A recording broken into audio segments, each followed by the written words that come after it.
You guys, this is the street side of where I live. Not bad at all.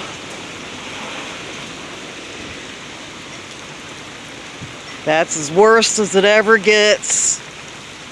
And I don't know why people put a pump that ain't pumping anything. Here's the main street. That's as worst as it gets. It was up to my knees once at the other house in 1999. I forget what storm that was. Don't worry about me, guys. This place is sturdy. We might have temporary flooding in the back, but we're fine. Have a good day.